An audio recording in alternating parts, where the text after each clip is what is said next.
Ojo lali like, subscribe, lonceng klining. Suwun, terima kasih. Assalamualaikum warahmatullahi wabarakatuh.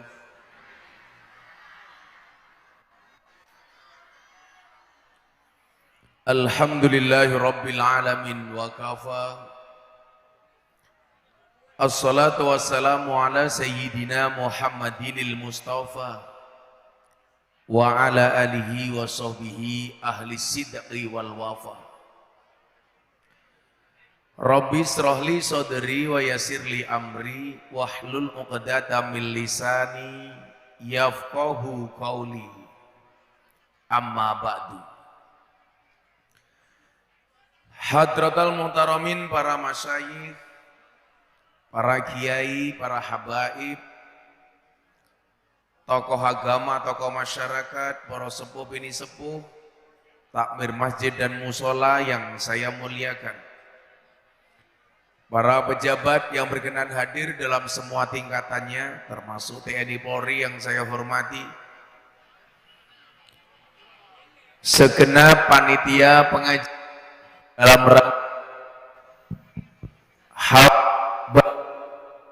Tosari, Syekh Abdul Halim Yas Pangeran Benowo yang saya banggakan, Bapak Ibu warga masyarakat Surabaya rahimakumullah. Beli semangka bakule perawan, perawane ayu bokongi lemu. Hai orang Surabaya yang cantik dan tampan, izinkan aku mengucapkan I love you.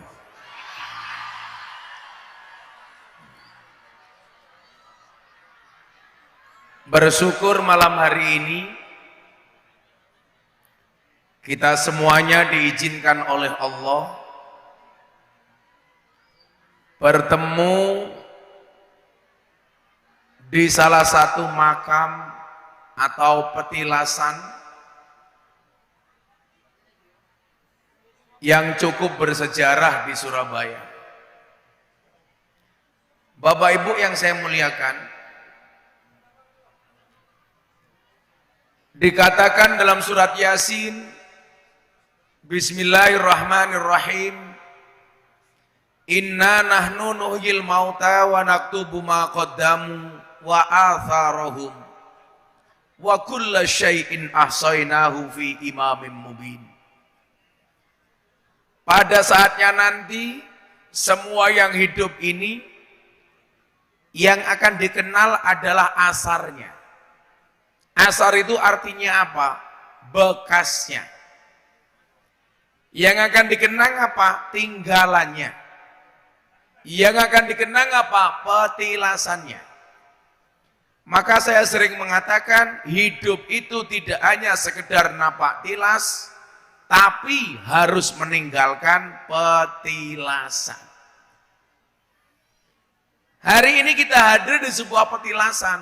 Pertanyaannya, kalau sampai besok kita mati, apa kira-kira petilasan yang kita tinggalkan? Makanya kita sering mendengar peribahasa, gajah mati meninggalkan gading. Harimau mati meninggalkan belang. Bapak Ibu warga Surabaya mati meninggalkan kok hutang piye to cangkeme iki? Meninggalkan nama.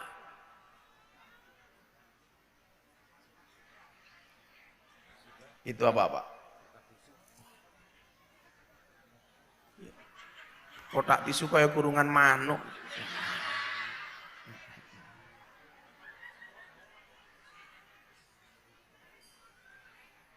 Nah, Bapak Ibu yang saya muliakan, kita semuanya pasti punya mbah.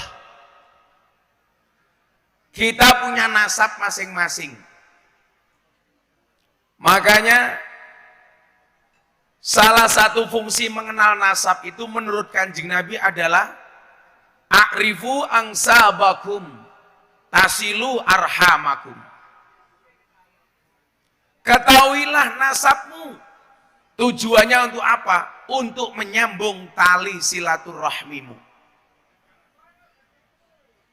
Salah satu fungsi mengenal nasab itu adalah supaya kita tidak pernah melupakan nenek moyang kita.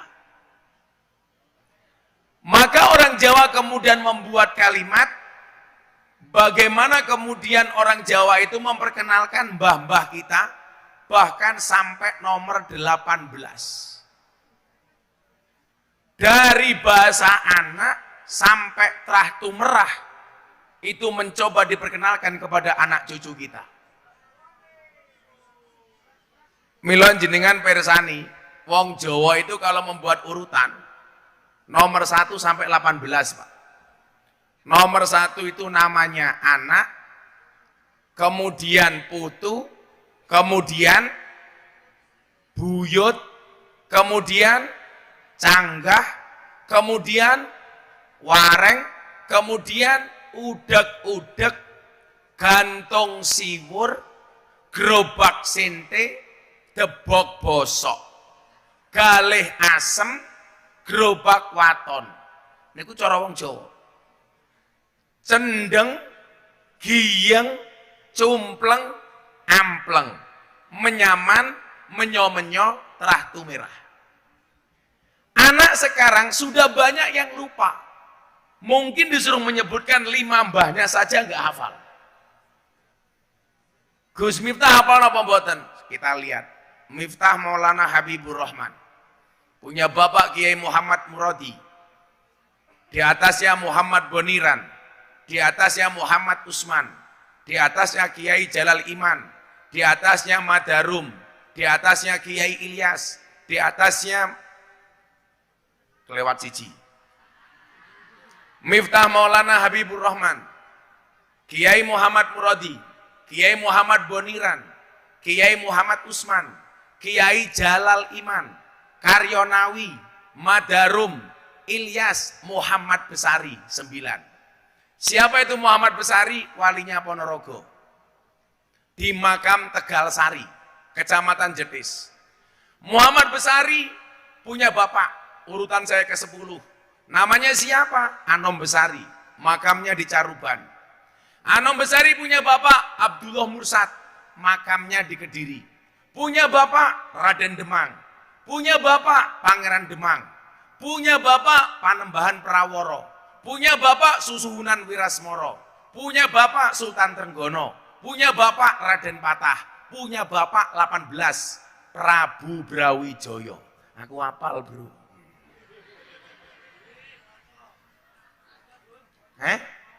Moco, Rene, lah aku salah tak ketak cangkemmu gini ya. Kiai pinter moco matane. Aku hafal, Cuk.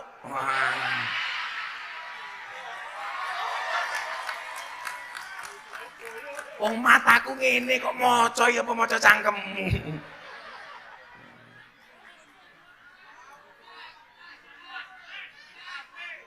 Olah kuwi mbahe nomor 3 hafal ketok. Nah, Bapak Ibu yang saya muliakan, fungsinya di mana? Supaya untuk nyambung tali silaturahmi, bukan untuk dibangga-banggakan. Kalau kita membangga-banggakan nasab, kita malu. Saya kasih contoh umpamanya. Mbah Muhammad Besari itu punya anak 9. Nomor 7 namanya Kiai Ilyas, punya anak 3. Madarum, adiknya Mbah Hasan Besari. Puncak kejayaan Ponorogo, Tegal Sari, itu saat kiainya, cucunya dari Mbah Muhammad Besari, yaitu Kiai Hasan Besari. Santrinya sampai 15.000. Akhirnya dipek mantu sama Keraton Solo. Kenapa saya mengatakan mbah saya malu? Mbah saya ini punya santri orang-orang hebat. Punya santri namanya Warsito. Kok ini mic-nya sering-sering hilang suaranya ya? Itulah bedanya cewek sama sound system. Sound system diragati oke kita wujute. Cewek diragatin teh oke diuntal kancane.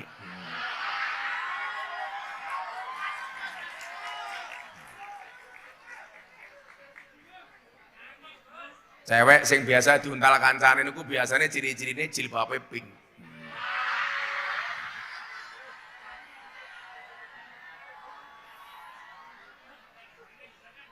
Sing jilbabe kuning insya Allah luweh parah.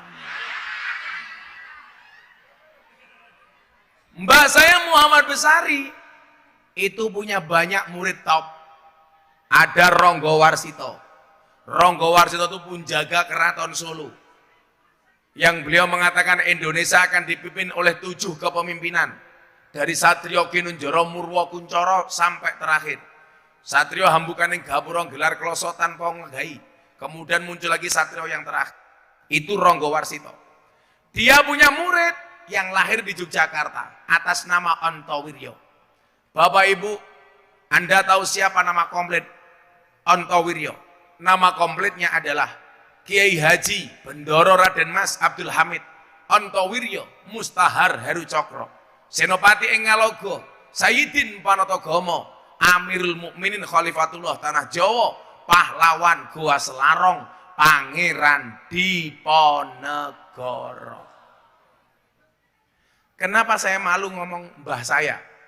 Santri ini wong top kabeh, Pak. Sementara jatuhnya saya, dua santri, ya Allah, begenggek. Kan, lo mati meneh. Kila tinggal badi mati ki ngopo? Hei, Cason.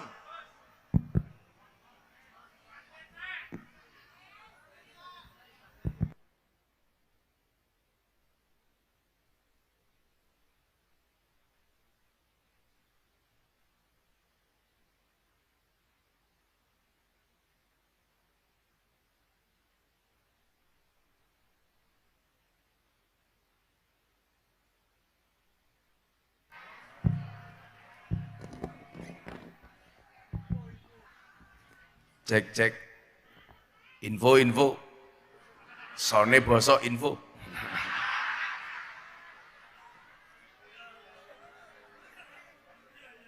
Nah, Bapak Ibu yang saya muliakan, hari ini mohon maaf, kiranya lucu kalau kita hanya membanggakan mbah-mbah kita, sementara kita jadi generasi penerus yang tidak bisa membanggakan. Hari ini kan banyak Pak orang mengatakan, mbahku orang hebat. Sementara di saat dia ngomong mbahku orang hebat, dia bukan siapa. Harusnya malu dong. Contoh begini, saya punya mbah, Syekh Abdul Halim. Pangeran Benowo merupakan murid dari seorang Sultan Hadiwijoyo yang bernama asli Joko Tingkir.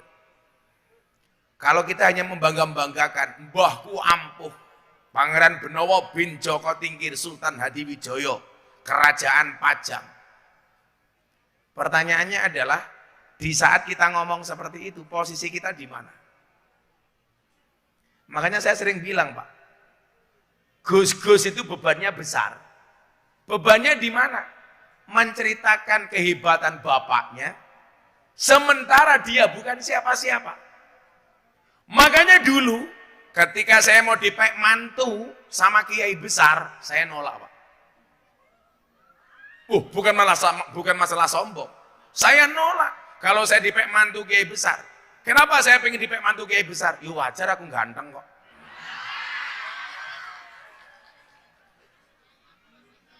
Saingan matamu, saingan. Rupa kaya ngono saingan.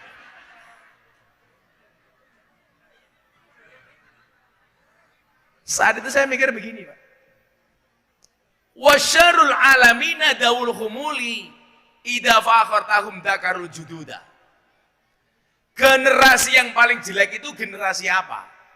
Generasi yang ketika ada orang hebat, dia mengatakan, mbahku dulu lebih hebat daripada orang ini. Tapi di saat dia ngomong mbahku lebih hebat, dia bukan siapa-siapa.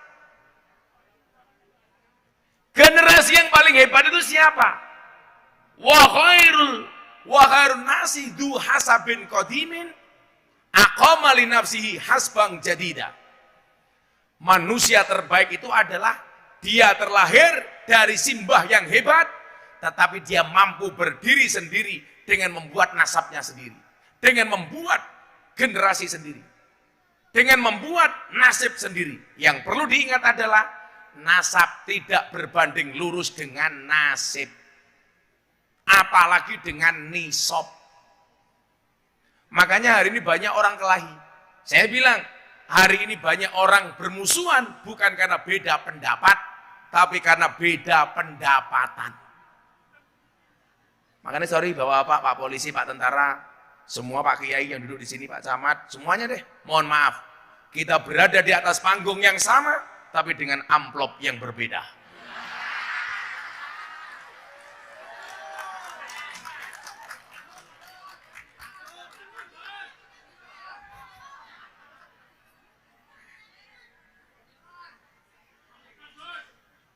Apa? Kok Rubicon? Membayar pajak. Makanya tetap rakyat tetap harus membayar pajak. Kenapa? Karena masih banyak pegawai pajak yang belum punya Rubicon, ya. Cangkemmu mancing-mancing wae kok.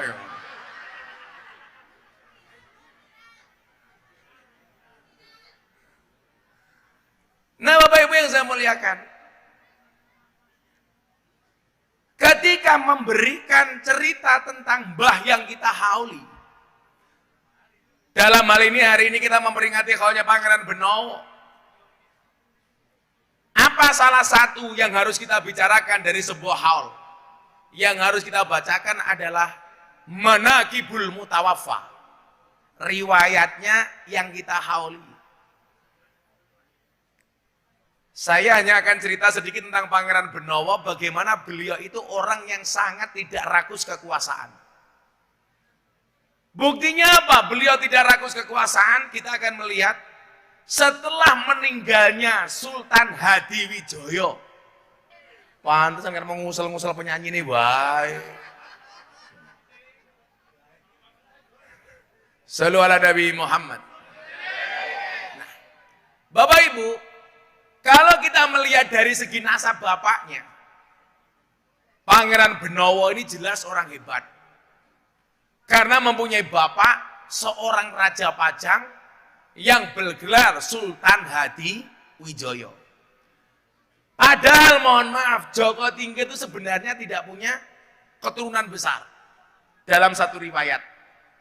Tetapi termasuk orang yang sangat patuh dengan guru ketika berguru kepada Kanjeng Sunan Kalijogo. Makanya pejabat Indonesia itu kalau disuruh ziarah ke makamnya Sunan Kalijogo itu senang. Karena dianggap mampu ngembani Joko Tingkir sampai menjadi raja. Sementara pejabat di Indonesia itu paling enggan kalau diminta ziarah ke makamnya Sunan Kudus. Karena menganggap Sunan Kudus itu gagal ngembani Arya Penangsang. Makanya Arya Penangsang itu tidak jadi raja. Padahal mohon maaf, Arya Penangsang itu tidak bisa jadi besar, bukan kegagalan Sunan Kudus, tapi mergo Arya Penangsang sing ra iso diatur. Beda karo Joko Tingkir, manut dengan Sunan Kalijogo. Pelajarannya apa? Kalau kita ingin jadi orang besar, jadi orang hebat, manut dengan guru. Manut dengan kiai, sebagaimana ditunjukkan oleh Joko Tingkir. Akhirnya apa? Karena manut dengan guru, Joko Tingkir menjadi raja besar. Maka dikatakan al ilmu bila syekhin fasekhu syaiton, ilmu tanpa guru, gurune setan. Salah milih guru, gurune mbahne setan. Napa Bu? Badai nguyuh, monggo. Ampun supe cewek nggih. Udah ngempet nguyuh kat mau. Iki ya heeh. Nah, Ibu Bapak rahimakumullah, Sultan Hadiwijoyo alias Joko Tingkir punya anak namanya Syekh Abdul Halim alias Pangeran Benowo. Ketika Sultan Hadiwijoyo ini turun dari tahta karena meninggal dunia, seharusnya yang menjadi raja siapa? Ya Benowo. Tapi fakta sejarah mencatat ternyata yang jadi raja bukan Benowo, tapi saudara iparnya. Namanya siapa? Aryo Pangiri. Tapi ternyata di bawah kepemimpinan Aryo Pangiri, Kesultanan Pajang tidak menemukan kejayaannya. Justru dianggap sebagai pemimpin yang tidak bisa memimpin rakyatnya. Akhirnya Pangeran Benowo berkoalisi dengan Raja Mataram, namanya Sutowijoyo, untuk mengambil tahta Aryo Pangiri dari kerajaan Pajang. Begitu perang, Aryo Pangiri kalah. Sutowijoyo dengan Benowo menang. Apa yang dilakukan? Beliau mengatakan kepada Sutowijoyo, Mas, sing dadi raja jenengan wae, Pajang digabung karo Mataram. Tapi ternyata Sutowijoyo tidak mau. Dia hanya mengambil beberapa senjata, beberapa pusaka dari Pajang untuk dibawa ke Mataram. Dia katakan Sutowijoyo kepada Pangeran Benowo, Mas Benowo, sing dadi raja jenengan mawon. Ini menunjukkan apa? Bahwa tahta itu bukan harus diperebutkan. Saniki nyuwun sewu. Gambaran menjadi pemimpin Indonesia iki ora ana sing kelase kaya Pangeran Benowo. Iso dadi raja malah dikeke wong liya. Kabeh wong rebutan pengen dadi raja. Mila nyuwun sewu, kudune calon-calon pejabat iku saderenge jabat kon ziarah teng makame Pangeran Benowo supaya ora rakus, ora tomak. Nggih napa mboten?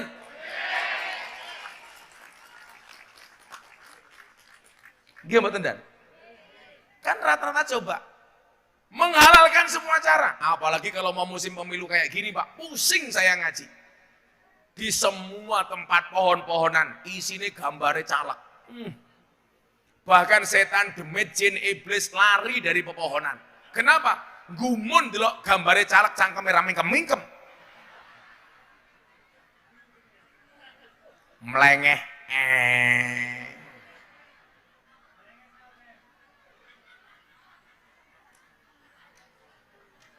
Bahkan di Jogja itu ada, Pak, caleg keren. Masang gambar dibalik, Pak. Kepalanya di bawah, kakinya di atas. Captionnya apa? Siap jungkir balik untuk rakyat. Saya mbaten cangkemmu. Ora percaya aku. Niku mergo durung dadi, lah wis dadi lali. Gini ku bedone pilkada karo pilkabe. Pilkada lak dadi lali, pilkabe lak lali dadi.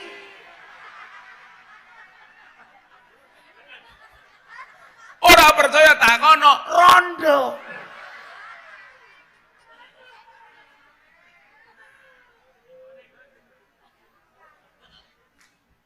Rondone jawab, wis lali aku Gus. Lah apa dibaleni karo dudone kae? Iya. Dudone jenenge siapa? Kamu namanya siapa? Dudo? Parjo? Pak Jo? Suparjo. Mudah-mudahan Suparjo berjodoh dengan jandanya. Amin.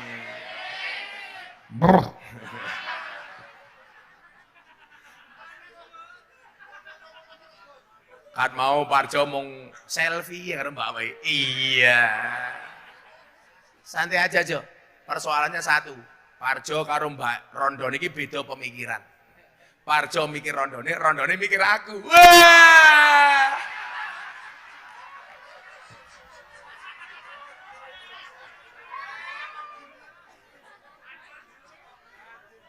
Parjo langsung ngomong, aku nganan, kowe ngiwo.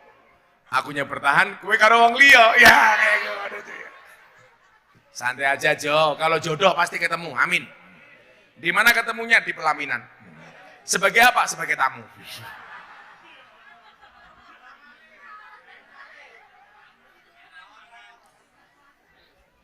Oh, tapi santai, Nduk. Gue lagi dirabi karo Parjo. Mas kawinnya top.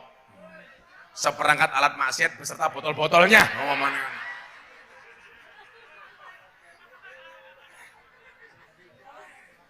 Yes, kita doakan. Parjo mudah-mudahan panjang umur. Amin.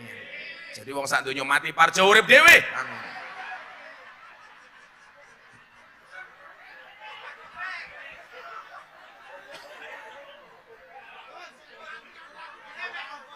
Oh, gak ada warung nih. Parjo gak ada warung. Mila lang golek bojo senengane Parjo sing model niki. Dhuwur kudung, ngisor warung. Wah. Cocok. Nah, Bapak Ibu yang saya muliakan, bagaimana kemudian kita digambarkan dengan sosok Pangeran Benowo yang begitu tawaduk. Yang seharusnya dia bisa menjadi raja, tapi saat kemudian dia memenangkan peperangan melawan kakak iparnya sendiri, beliau dibantu oleh Sultan Sutawijaya. Ketika harusnya dia mendapatkan tahta, dia menyampaikan kepada Sultan Sutawijaya, pun panjenengan mawon. Akhirnya apa? Sutawijaya menolak, dengan terpaksa Pangeran Benowo jadi raja teng Pajang. Ternyata nopo? Beliau menjadi raja cukup setahun saja. Pun kula tak leren dadi raja. Dadi raja kok leren. Saniki dadi anggota DPR mohon ra gelem leren. Sehingga semua cara dihalalkan Pak Camat. Coba kayak di Semarang itu, ada caleg ketangkep KPK gara-gara mempersiapkan 80.000 amplop, satu amplop isinya 20.000. Kejadian caleg tahun 2019. Kula langsung ngelus dodo. Dodone bojo kula. Ya masa dodone Parjo.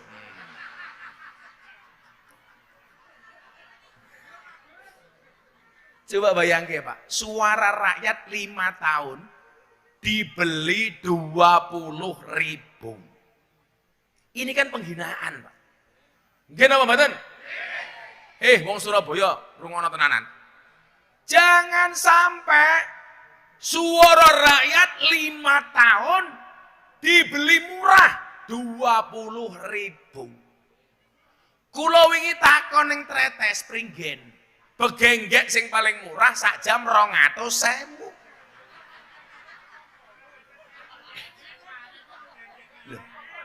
Coba perbandingannya.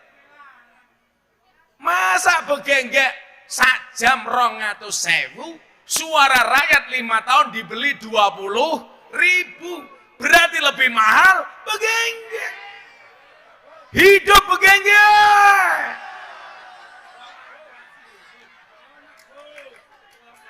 Ketua fraksi. Jangan sampai mau disuap apalagi cuma 20.000. Kalau mau jadi dewan, santai mawon, sampaikan kinerjanya yang baik. Jangan gara-gara uang, betul? Iling-ilingan. Ar-rosi wal murtasi finnar. Sing nyogok karo sing disogok podo-podo ning neraka. Ibu, jenengan seneng nyogok napa disogok?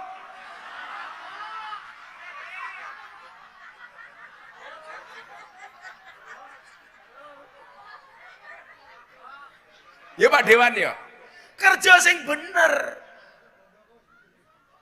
Niki ra nganggo bondo. Oh cetha rupane mesake yo. Nyatane orang itu kalau baik mencalonkan diri tidak harus menggunakan uang. Sekarang kalau mau jadi pejabat mengeluarkan banyak uang. Begitu dia mendapatkan jabatannya, pasti fokusnya bukan kerja, tapi mengembalikan modalnya. Betul? Makanya kemarin saya marah, lurah-lurah demo ke Jakarta minta perpanjangan masa jabatan. Ya Pak Camat ya? Ngapain? 6 tahun, 3 periode. Minta perpanjangan 9 tahun. Alasannya apa? Menghindari konflik horizontal sesama warga. Sing bener ki wong mriki.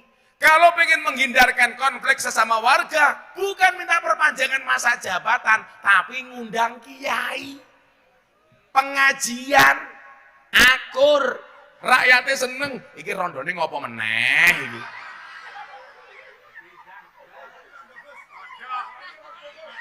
Oh, rondone ketubruk kodok. Kengko bancer dicekel. Kengko lak buyar ini jamaah malah kisruh meneh kan. Bancer. Kodoke kecekelen. Lah lak tenan. Lompat gini jamaah lah. Leh, malah diuncal iki. Oh, petok iki bancere.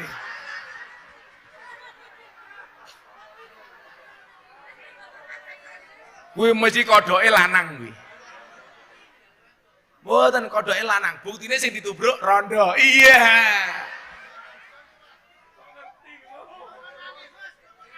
Ketoke kelakuane Parjo iki momongan. Modus Parjo. Won go, supaya semangat NKRI. Saniki nyanyi lagu Joko Tingkir tapi versinya versi Gus Miftah. Sholawat kebangsaan. Oke, saya kasih sholawat kebangsaan ala Joko Tingkir versi Gus Miftah. Sing bungae buanter tak dongake utange lunas. Senajan durung iso nglunasi muga-muga sing utangi lali. Syukur-syukur sing utangi mati. Wis cangkem.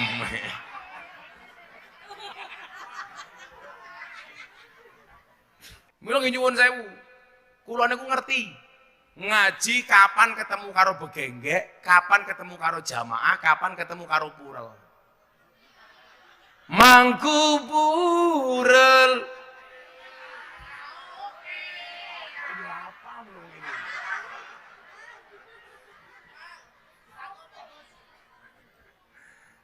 Loh, wong khatibun nas bi qadri ukulihim. Berbicaralah kepada manusia sesuai dengan kemampuan akalnya. Kulo ki yo ngerti tata panggonan. Contoh, kulo ngaji Khawalim Mbah Wahab Hasbullah. Dihadiri secara virtual oleh Presiden Jokowi. Pak Kiai Said Ketua Umum PBNU waktu itu. Kiai Mustamar Marzuki Mustamar PWNU Jawa Timur. Kiai-kiai ngumpul tentang tambak beras Khawalim Mbah Wahab Hasbullah. Sing kon ceramah kulo. Kulo yo ngerti. Lah ngaji karo kiai, ngaji karo presiden, kuwi tentune beda lah kula ngaji kali masyarakat umum. Lah kula sak jam ngaji niku belas ora misuh. Kula ngempet-pet pokoke. Rampung pengajian, kula diparani kali Kiai Hasib. Wajahe ra penak niku. Gus, aku gelo karo awakmu. Waduh, salahku nang ndi? Wonten dawuh Kiai, aku gelo karo awakmu. Wonten dawuh Kiai, aku gelo. Kowe iki ngaji sak jam kok belas ora misuh ki kepiye? Kiai Hasib. Tak ciloko ya. Makanya tadi malam di Malang saya bilang, kenapa Gus Miftah itu sering bilang dancuk? Dalam rangka mempertahankan kearifan lokal. Jangan sampai kalau kita melupakan dancuk, dancuk nanti diaku-aku oleh Malaysia. Saniki lak napa-napa diaku Malaysia. Reok Malaysia. Batik Malaysia, wayang Malaysia, keris Malaysia. Lah lak wong Indonesia wis ora ana sing wani ngomong dancuk, suwe-suwe engko dancuk diaku-aku Malaysia. Daripada diaku-aku sakniki kula budayake. Dalam rangka mempertahankan kearifan lokal supaya dunia tahu bahwa dancuk itu milik Surabaya. Loh. Jos ra. Ayo, lah saya ngomong Pak Ketua, PCN ora pantes. Cukup cangkem kula mawon.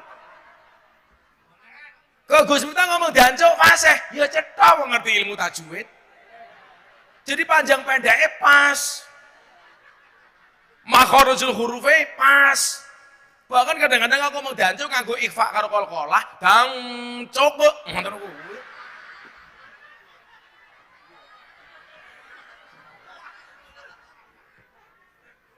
Lah sing kiai-kiai sepuh ampun kula mawon. Dadi sing dibuli kula mawon. Ngomong dancuke cangkeme malah larang. Murah ki mung ning Benowo tok. Murah dinyang. Sing kenyang ya Parjo kuwi yo dadane.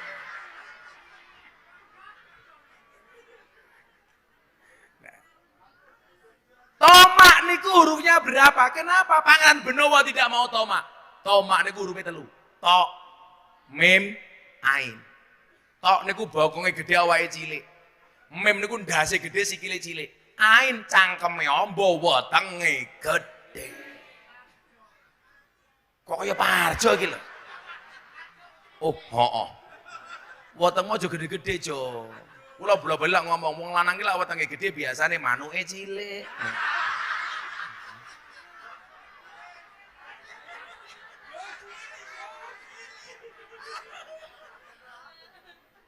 Apa meneh kudanan, lato-latomu ilang jojon.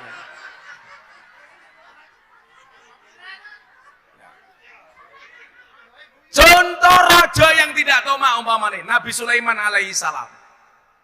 Didatangi sama Ratu Balkis, dibawakan emas berpeti-peti. Dibawa ke kerajaan Sulaiman dalam rangka pengen nyogok Nabi Sulaiman. Begitu Balkis datang ke kerajaan Sulaiman, kaget. Kenapa? Ditolak pemberian Balkis kepada Sulaiman.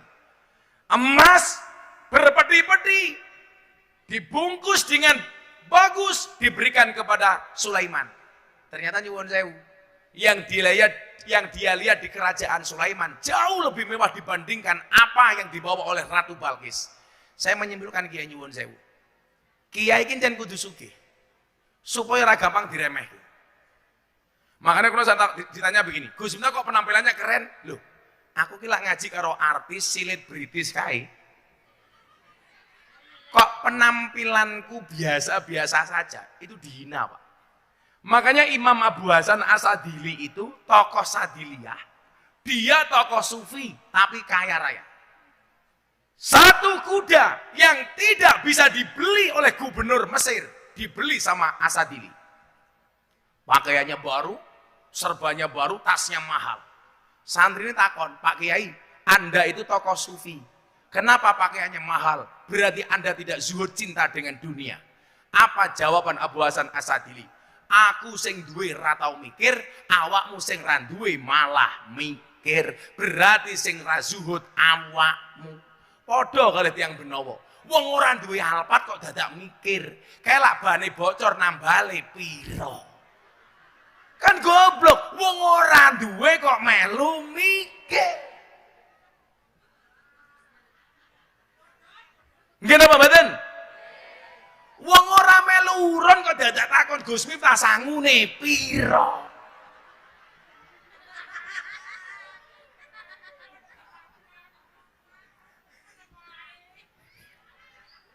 Mila sadurunge kula teruske Pangeran Benowo wau. Niki donga sing diwaca kalian Imam Abu Hasan Asadili napa sugih. Akhirnya nggak ada yang meremehkan. Oh beda toh, kiai-kiai awake dhewe iki mindset-e kere. Ampun, NU kudu sugih. NU kiai-ne kudune nyuwun sewu, cincine ya berlian. Mamane.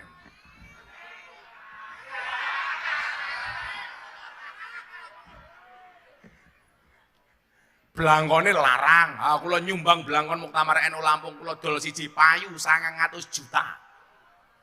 Blangkone 900 juta kula sumbange Muktamar. Lah, piro regane sarunge? Apa meneh isine?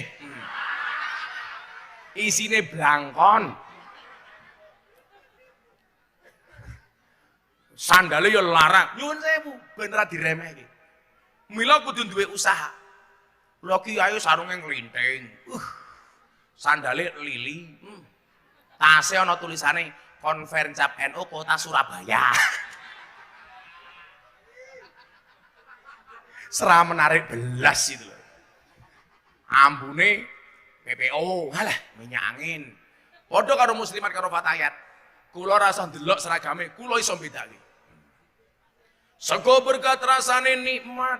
Sego gandum sayure asem, beda fatayat karo muslimat, fatayat parfum muslimat balsem. Lah kuwi muslimat.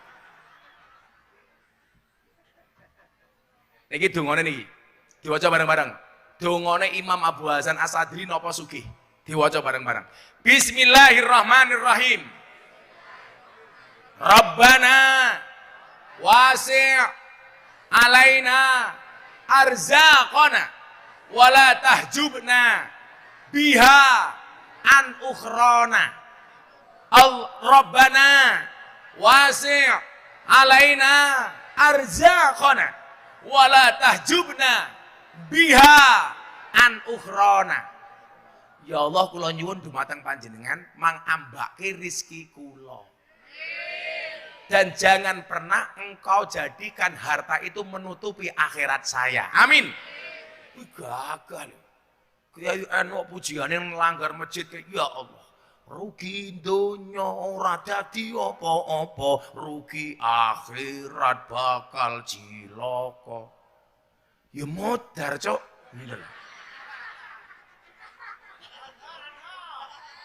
Lah yang gitu, apa meneh wong wedok saiki butuh perawatan supaya wajahnya glowing. Gus Miftah sering bilang, di balik wajah istri yang glowing ada suami yang golong komeng.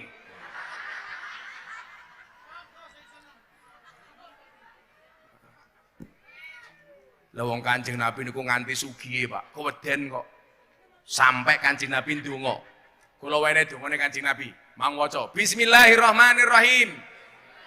Allahumma ahyini miskinan wa amitni miskinan wahsurni ma'azumratil masakin. Ya Allah Gusti, saya minta kepadamu, hidupkanlah aku dalam keadaan miskin. Kanjeng Nabi itu berdoa minta miskin karena Kanjeng Nabi kaya.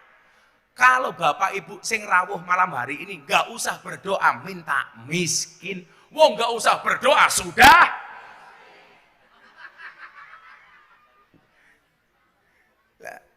Mila nyuwun sewu, dibutuhkan sifat qanaah, menerima apa adanya, sehingga apa? Ora tomak kaya pangeran Benowo. Dadi raja aku tak mundur wae, kerja biasa wae. Maka saya bilang, jangan minta kaya tapi mintalah cukup. Karena banyak orang kaya tidak merasa cukup. Jangan minta senang tapi mintalah tenang. Karena banyak orang bersenang-senang hatinya tidak tenang. Makanya Pak Kapolsek, pangkatnya cilik rapopo, sing penting selamat.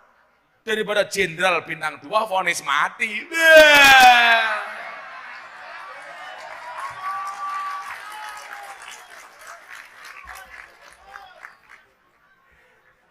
Jadi Pak Kapolsek bajingan, aku kena juga.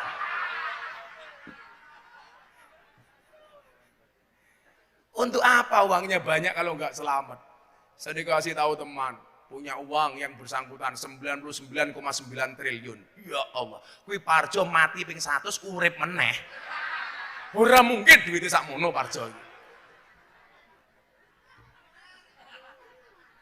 Tapi apa artinya uangnya banyak kalau nggak selamat, betul? Makanya kayak konco Kapolsek, Pak Camat, pegawai negeri tak kandhani. Oleh duwe, tapi ora usah pamer. Kekayaan itu seperti celana dalam, boleh dipakai tapi nggak usah dipamerkan. Iya. Nganggo sempak kok dipamer-pamer kayak goblok kayak Superman. Jajal bayangno. Parjo nganggo sempak ning jaba. Aku zizi.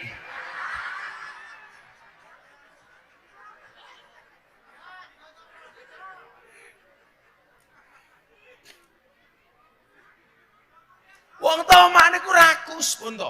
Ora ono beneri. Saya dulu diajarkan sama Bapak Kiai saya. Leh, kowe sesuk ora usah ngerokok ya. Maka kenapa sampai hari ini saya nggak ngerokok? Itu dulu bapak saya, pas saya dikirim ke pondok, Leh, kowe latihan nggak usah ngerokok. Padahal bapak saya itu perokok, kakak saya ngerokok, adik saya ngerokok, santri saya di pondok banyak yang ngerokok. Saya tidak ngerokok.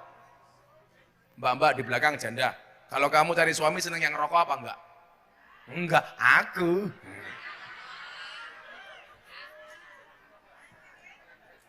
Saya bilang, kenapa Pak saya nggak boleh ngerokok? Nggak ngurangi tomak, li. Untuk mengurangi rasa tomak. Lah kenapa Bah saya tanya? Kalau kamu ngerokok, Parjo dan kawan-kawan dari Surabaya sowan ning Jogja. Kuwi mesti Parjo mikir, Gus Miftah rokoke apa? Saya sing disowani yo mikir, kira-kira Parjo teko nggawa rokok apa ora. Tapi mergo Parjo ngerti kula mboten ngerokok, akhire Parjo yo ora kepikiran rokok. Yo Parjo wingi teko ning pondok yo ora nggawa apa-apa.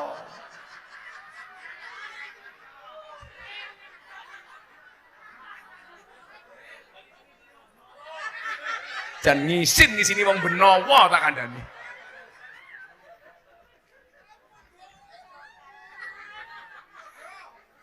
Parjo tak pikir cupu bulno suhu. Ane aja, muga-muga husnul khotimah aja. Jadi besok kalau Parjo mati ditakoni karo Munkar Nakir, "He Parjo, man robuka?" Jawaban Jo, "Kamu nanya." Ngono aja. Mosok panitia pengajian takoni man robuka. Lah kula iki kandha Kyai. Saya itu pede iso jawab pertanyaane malaikat Munkar Nakir. Lah wong bocah ujian dikai soal, nggak pernah dikasih tahu jawabannya saja iso jawab kok. Mosok pertanyaane Munkar Nakir urung mati, awake dhewe wis diajari, mosok ora iso jawab kok goblok men. Iki aja, man robuka, kamu nanya. Langsung gobok cangkem karo malaikat Jo. Iya. Ndelala digebuk meleset, langsung malaikatnya bengok, "Toh, ganjil toh!"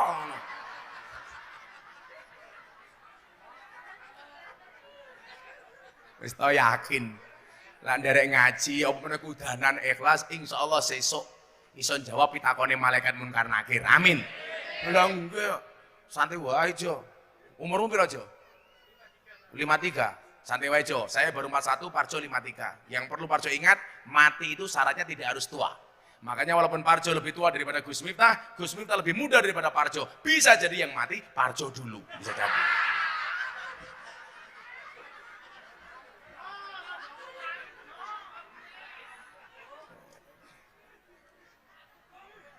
Santai wae, Cok.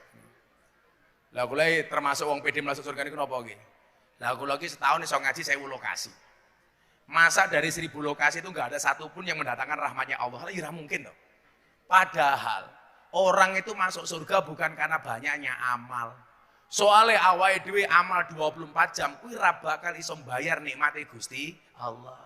Berarti yang kita cari itu apa? Rahmat. Masa saya ngaji setahun 1000 lokasi nggak ada satu pun yang mendatangkan rahmat. Umpamanya saya ngaji ning Benowo mriki, sing teko wong sakmene mbane, masa nggak ada satu pun yang mendoakan saya? Masa semua doa kok ditolak sama Allah? Kan nggak mungkin. Mula aku pede mlebu surga. Neng tak aturi Parjo dhisik. Ora apa-apa. Jadi saya itu menghindari tomak niku, Pak. Saya nggak ngerokok. Bu, apa saya perokok berat, Pak? Walah, bendino ben ngerokoke. Akhirnya saya khawatir, saya bawakan buku pulang ke rumah, bahaya merokok. Pak, diwoco, langsung bukunya dibawa baca sama bapak saya. Begitu membaca, subhanallah, bapak saya langsung berhenti membaca. Ya tetap merokok. Kandhane ngomong ae lho Pak kula. Ni'matul udud ba'da dahar. Bapak kula niku. Stop pokoke. Wong NU niku kebanyakan ngerokok sing salah pom bensin kok, Pak. Masuk SPBU ditulisi NO smoking. Lah kuwi wong NO ngerokok kabeh gara-gara kuwi. Iki lho sing tuwa yang ngerokok cangkeme iki ya Allah, ya Allah.